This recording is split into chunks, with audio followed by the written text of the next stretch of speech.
대환대출 할 바에는 그 시점에서 내가 회생을 해야 될 시점인가? 그렇게 생각을 하시고 수수료 뜯기지 마시고 그 돈으로 차라리 기회회생을 하시라고 말씀을 드리고 싶어요.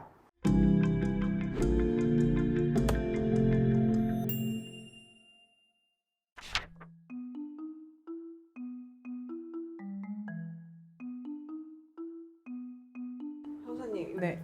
보통 개인회생 하러 오시는 분들이 네. 대환대출을 굉장히 많이 하고 나서 오잖아요. 네네. 근데 이게 약간 필수 루트 같은 건가요?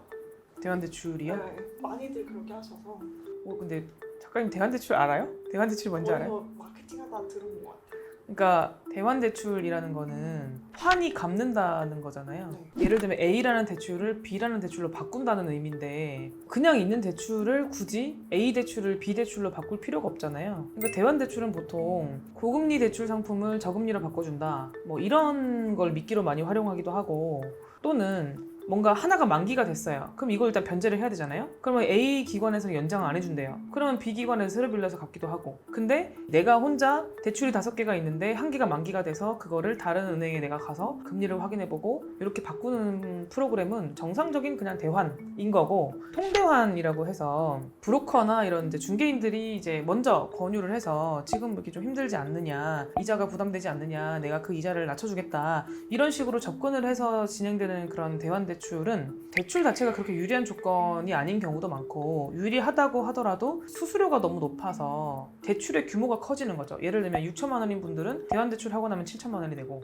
7천만 원인 분들은 9천만 원이 되고 이런 식으로 수수료를 거의 뭐 몇백에서 천 단위로 다 떼가기 때문에, 그러니까 막다른 골목에서 선택하는 건 맞아요. 왜냐면은 더 이상 지금 내가 원리금을 이제 연체할 수 없으니까 그때 가서 생각하는 게 대환대출인데, 이 대환대출이 결국에는 급한 불을 끄기는 껐지만 사실상 궁극적으로 해결 안 되는 그런 걸로 이해하시면 될 것 같아요. 의뢰인들이 그러면 왜 대환대출을 하고 나서 오냐, 저희가 봤을 때는 뭐 예를 들면 6천만 원인 상태에서 못 갚아요. 어차피 못 갚아요. 그러면 여기서 그냥 오나 대환대출에서 7천만 원, 8천만 원 만들어 오나 결국에는 시간의 차이가 있을 뿐이지 똑같다는 거죠. 그러면 거기서 굳이 중간 그 브로커 수수료만 부담을 하고 몇 달간 더 버티고 할 이유가 없죠. 왜냐면은 빨리 시작해야 빨리 신용도를 회복하고 빨리 정상 복귀를 할 거 아니에요. 그런 차원으로 굳이 내가 더 이상 대출이 안 나오는데 누군가가 나를 위해서 뭐 대출을 해준다고 한다, 그런 이유로 대환대출을 할 필요성은 전혀 없다, 이런 얘기를 좀 드리고자 하는 거죠. 그럼 대환대출을 하면 변제금이 뭐 올라가고 그런 게 있어요? 대환대출을 했다는 사유만으로 변제금이 올라가는 건 아닌데, 아무래도 대출 시점이 최근이니까 이 사람은 뭐 5년 전부터 생활비를 쓰면서 조금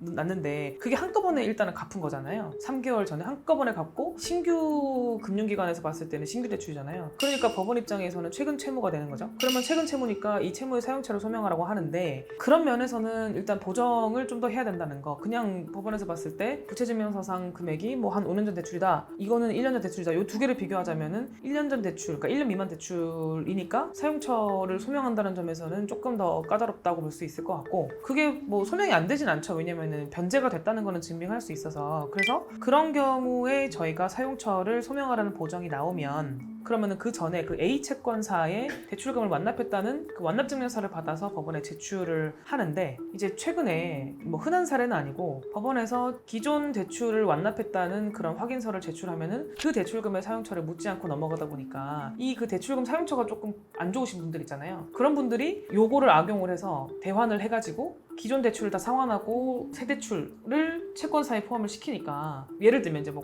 도박이나 이런 걸 했다고 치면 대출을 받아서 도박을 하고 그거를 통대환을 받아서 갚아버리게 되면은 앞에 그 내역이 묻히게 되는 거죠. 그러니까 원래는 통장 사용 내역도 다 보고 대출금 사용 내역도 다 보잖아요, 퇴금 대출 같은 경우에는. 근데 대출을 받고 도박에 쓰고 그 다음에 통대환을 해가지고 그 대출금을 갚아버리면 법원에서는 이 대출금이 어디에 썼냐, 그러면 통대환에 썼는데요? 라고만 소명을 하게 되면 그 전에 걸 안 물어보는 경우들이 있다 보니까, 이게 어떻게 보면은 이 채무자가 이런 상황을, 이런 이제 보정을 오히려 악용할 수 있잖아요. 그래서 법원이 요새는 단순히 최근 대출 어디 썼냐, 통대환에 갚았는데요? 여기까지 안 보고, 그럼 그 통대환에 갚기 그 전 그 채무들은 다 어디 썼냐, 여기까지 이제 물어보는 보정들이 나오기 시작한다는 거죠. 그래서 혹시라도 이거를 좀 악용하려는 분이 있다면 그거를 참고해서 이제 그런 행동을 멈추시라는 말씀을 드리는 거고, 그래서 제가 그 대환대출을 지금 조금 상세하게 설명드리는 이유는 채무자 입장에서는 아직까지는 연체가 되지 않은 상태에서 할 수 있는 선택들이 여러 가지가 있잖아요. 내가 지금 이 상태에서 어차피